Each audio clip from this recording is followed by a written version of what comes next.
Danny Jacobs, JERMALL CHARLO. Now, you could rebuttal what I'm going to say and say that Jacobs is older, so he's had more time to achieve more. But Jacobs had his career-defining fights. One when he was 33, and the other when he was around 29. He's 35 years of age now. That was against Golovkin, and he lost a tight decision on UD. And he lost the UD against CANELO. That was pretty tight. And he didn't quite get there. But he's pushed his potential probably as far as he can push it. And he's been a world champion. Likewise, JERMALL has been a world champion. JERMALL CHARLO, he's done well. Beat K9 for his first title at 154 in 2015. Got the likes of Trout, J-Rock Williams. Good wins. Undefeated in 22 was J-Rock. Beat #1 contenders like Highland at 160. Jacobs had the better amateur career. They have a common opponent. Jacobs lost via stoppage to Matt Kobarov in the amateurs. And Charlo won a disputed decision defending his WBC belt against Kobarov. I don't want nobody to say I'm watching fighters' pockets and shit like that. Not that I care. But, you know, Jacobs has made more money. Canelo fight alone. Charlo hasn't had a bigger fight than Golovkin or Canelo. And there's not a talent gap between the two. There's a professionalism gap. A maturity gap between the two.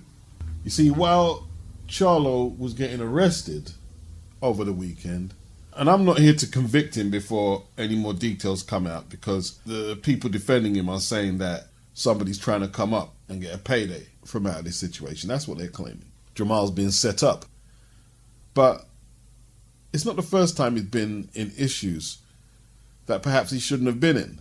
While Jacobs, as a pro, I don't know what life was like in Brownsville when he was younger, but it's exemplary. We never hear about him in any crap. Never. So while JERMALL, over the last few days, caught an assault charge, Jacobs put his reputation on the line in a fight that if I was managing him, I would have probably persuaded him not to take. But he wanted to fight in London. Probably won the fight, in all honesty. And they gave the decision to John Ryder at 168. While Charlo is doing what? He's been inactive, hasn't responded to calls for him to fight the likes of Demetrius Andrade. £10,000 bail, which he can afford, but yeah, it's still $10,000. And we're still awaiting for him to get in the ring with some of the big names. Canelo, Triple G, unify with Andrade.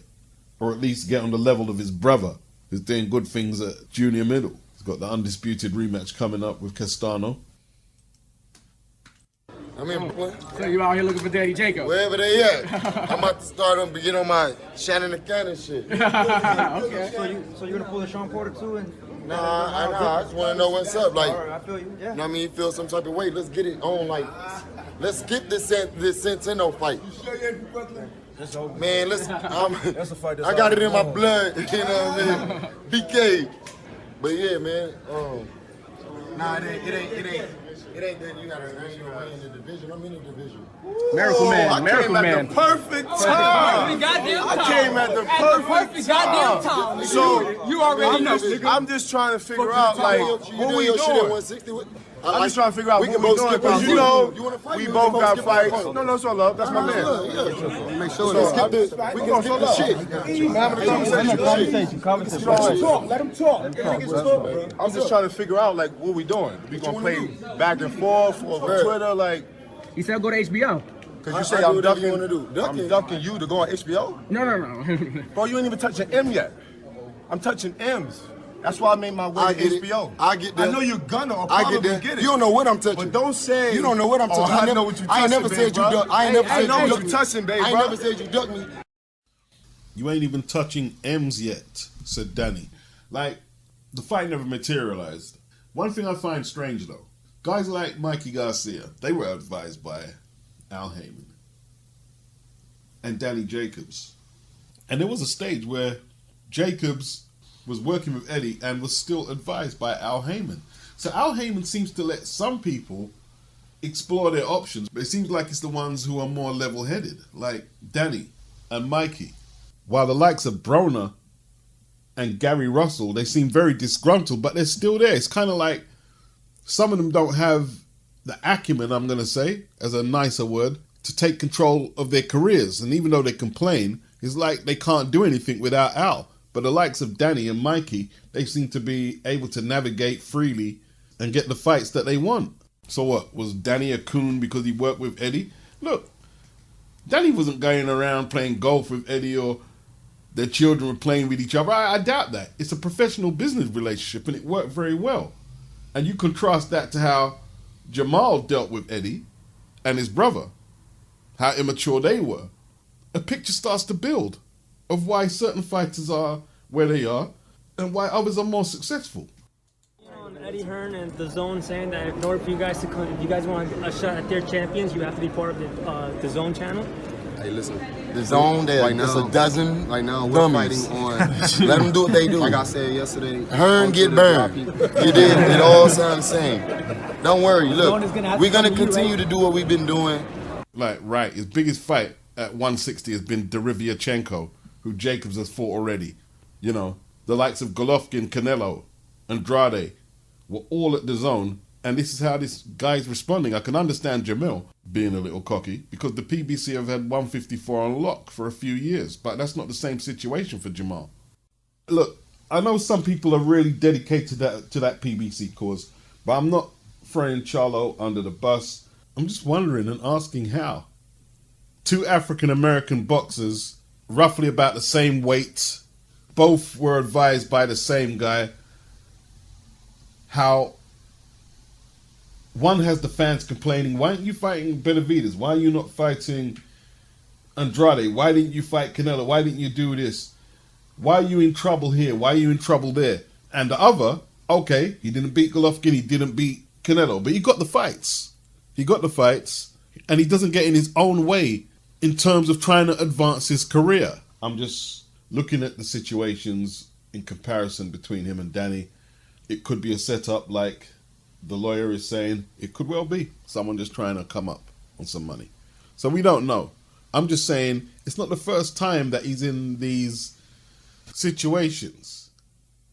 Fights, allegedly trying to rob people or getting robbed or, you know, just too much extracurricular shit. And this is on the back of Robert Easter getting shot just the other week. And it has become a trait for the PBC fighters to be in these type of situations. What is that about exactly? You know, like, okay, Keith Thurman, I thought he would have advanced his career way further than he has at this stage of his career. And he hasn't. But at least Keith isn't getting into crime-riddled situations, hoodie situations. You know, you got the Sean Porters, and I know Wilder got himself into a few situations when he was younger, but it seems to me like he's matured. I've critiqued him a lot about some of the stuff he's done in the back and forth with AJ and Fury. I have critiqued him, no doubt about that. But it seems like, okay, you mean I've found this thing that I can do. I'm successful at it. I'm not going to fuck it up with all the juvenile, stereotypical, oh, this is what they expect of me as a black athlete or a black entertainer, you know, like, you know, whether it's across the pond or over here, rappers, athletes, just getting into a whole load of shit, getting shot, getting into this Me Too sexual molestation charges. It's just like, wow, man, like, stay in your house, man. Like, do other things, man. Stay away from people. Stay with your wife. Stay with your homies. And look, apparently CHARLO got into an altercation with a family member. All that blood is thicker than water shit. From my experience, that's not always true. Speaking of Deontay Wilder, I don't know, man. Like, he's in a bad place. It's not in life, maybe, but as a boxer, you know, he's considering doing or taking ayahuasca, a South American psychedelic brew, to go on a spiritual journey and help make a decision about whether to retire from boxing now or return to the ring and continue fighting. Now, let's not get too sanctimonious. He wanted to box to provide a future for his daughter, and he's done that. I think, though, after them 3 Fury fights, Wilder returning to the ring depends very much on how he's invested his cash. because the man hasn't won a fight since 2019. Since 2019. The last 2 defeats, he's been bludgeoned to pieces. He's 36 years of age, and in the third Fury fight, his legs look a little shot, didn't they? He's still got the power, but I think a lot of the fear factor for a lot of the potential comeback opponents won't be there.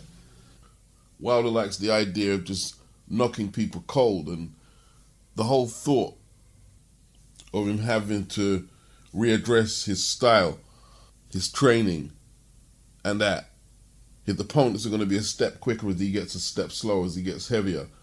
And he will be getting caught with big shots and caught up in toe-to-toe battles that he may not want to be involved in. And I just don't think he wants to be there. I don't think he wants to take on the contenders. I don't think he wants to do that after fighting Fury so many times. He's been accustomed to having it his own way for so long before Fury came along. You could say Luis Ortiz as well gave him issues, but with Luis Ortiz, yeah, he had him buzzed in the first fight and was outboxing him in the second. But Wilder, at all times, still had a belief that he was going to get through whatever situation he was in with Ortiz and win. With Tyson Fury, Tyson took a lot of that away from him, that comfort in the ring. And if Wilder wants to get back, he's going to have to get uncomfortable with his training situation, with the realities of how his opponents are going to see him, his body's aging, etc., etc. Make the adjustments. Bob Arum claims he wants to send Jared Anderson after him. That'd be a great All-American showdown. Now, eventually, he seemed to give Tyson Fury his due for winning the third fight. But now, he's throwing Fury back under the bus, isn't he? He's saying it's dangerous, politics, cheating in reference to boxing. And when he says cheating, who's he talking about? He's talking about Fury. So, even though he gave Fury his due, eventually, he still believes Fury cheated. That hasn't changed. As for the Jared Anderson fight, Bob hasn't been successful making cross-promotion fights with Al Heyman. The only reason he's had the 2 fights with Fury and Wilder is because he wasn't involved in the first fight. They were dealing with Frank Warren, who wasn't a threat to the infrastructure of promotion or television networks broadcasting boxing in America. Yeah? And I'm not sure if Al Heyman or Wilder are prepared to be used as a stepping stone for Jared Anderson. I mean, Bob would have to get the old checkbook out, wouldn't he? But we'll see. I doubt it very much, though. I want to know how the psychedelic drug will help him make a decision. What does it do? I don't know. Maybe you'd be better off going into a proper gym rather than training in your backyard and maybe actually doing some road work. Hit the heavy bag, a bit of sparring and see how you get on. That might be a more proven method of deciding if one is still fit to joust in the pugilistic sphere. Someone needs to do a compilation of Tyson Fury contradictions. Here's another. I don't advertise gambling. I don't advertise alcohol. I don't advertise drugs. They lead to mental health struggles, which can lead to suicide. For me to get a few quid in my bank account to put people in mental health struggle, no thank you. And then here's this tweet from 2016. Bet on Blackwell versus EUBANK Jr. Get great odds at vonbets.com. Enter BoxBet to get huge bonuses.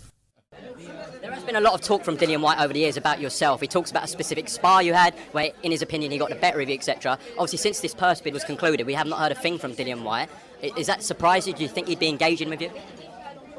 I don't look into it too much because sparring and fighting is fighting. And it doesn't really matter what Dillian Whyte wants to do in this fight, in the promotion. So he's saying sparring doesn't mean nothing. Sparring is sparring.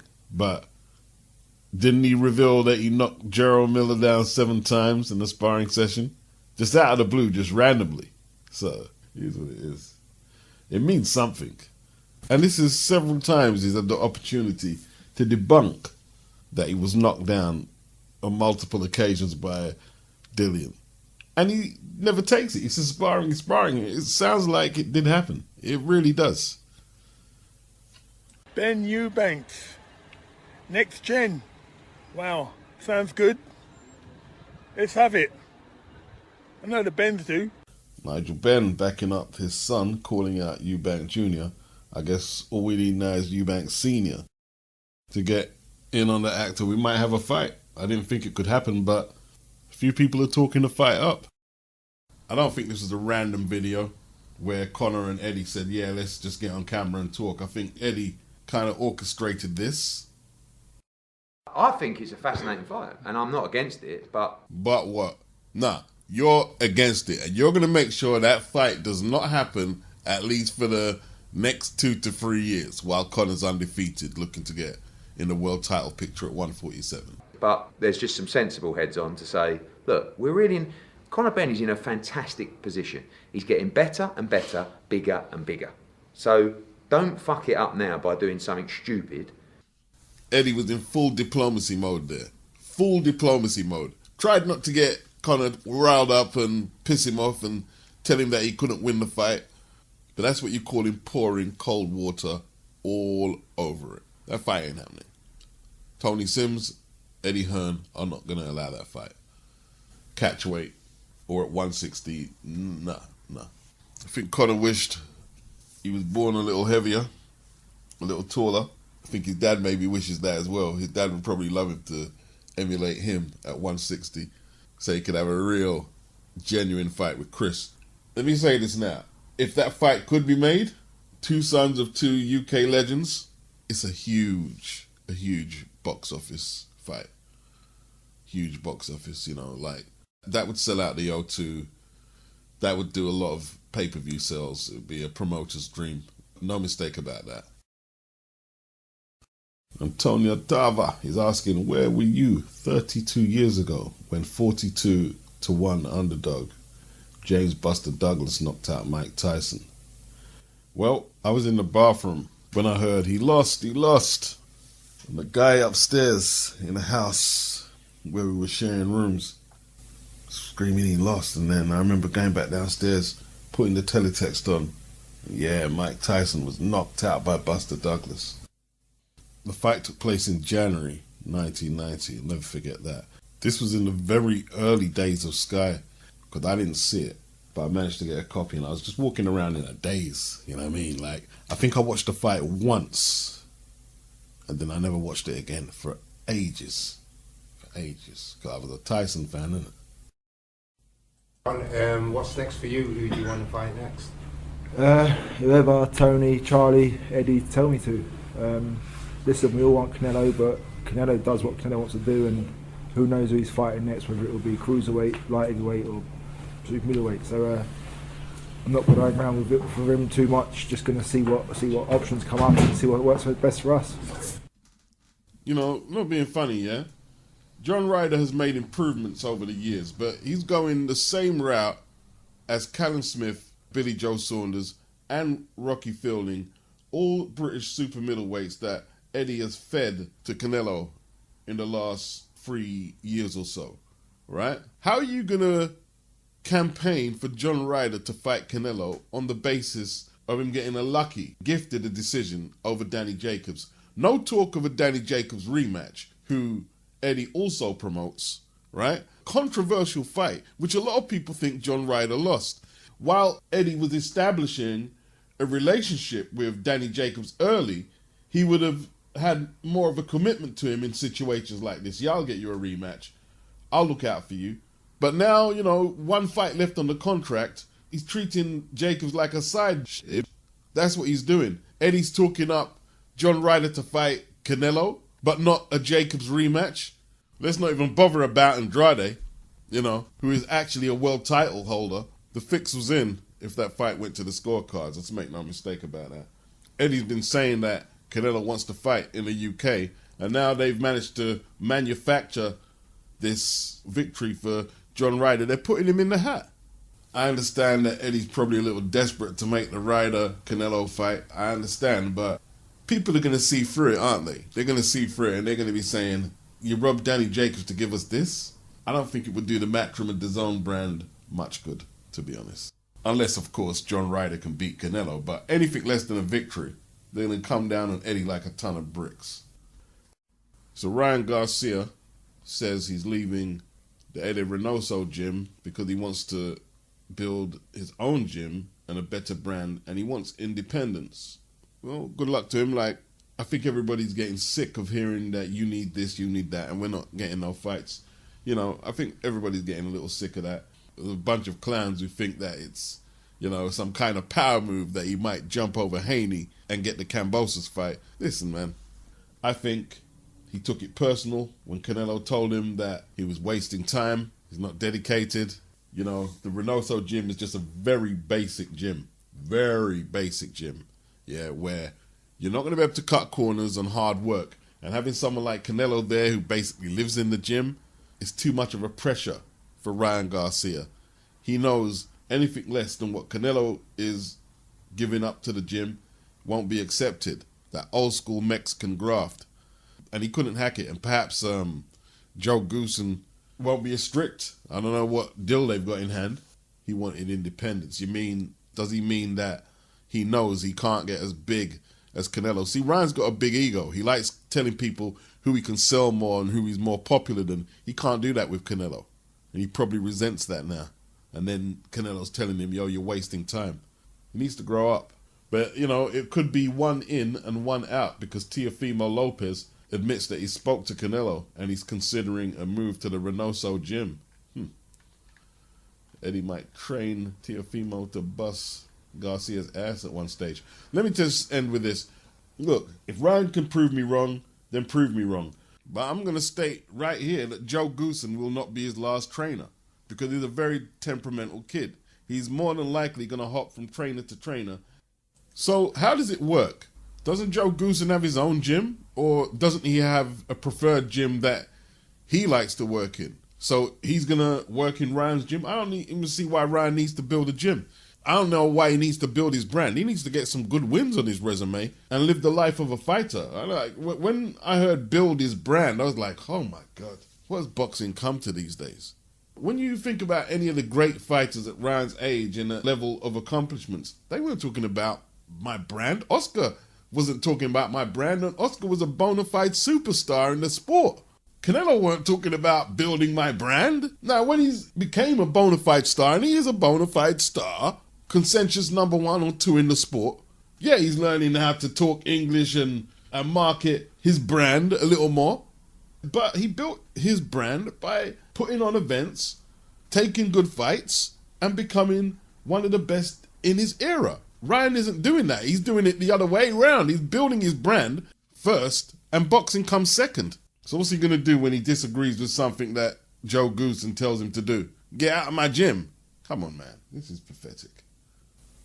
Okay, so this KAMBOSOS Devin Haney thing. Look, we already know Robert Garcia exposed Lou DiBella. And what motive would he have to be against Lou? Maybe they've got some beef. But Robert told everybody that when Lou thought he was talking to Robert Diaz, Lou was talking about putting the Haney fight on the back burner. So, you know, they're going back and forth. Haney and Eddie say they haven't received the offer from KAMBOSOS, although KAMBOSOS and DiBella are disputing Haney's words. And at this point, I don't really care, you know, like, there's KAMBOSOS talking about feather-fisted Devin when he's not exactly Ernie Shavers himself, is he?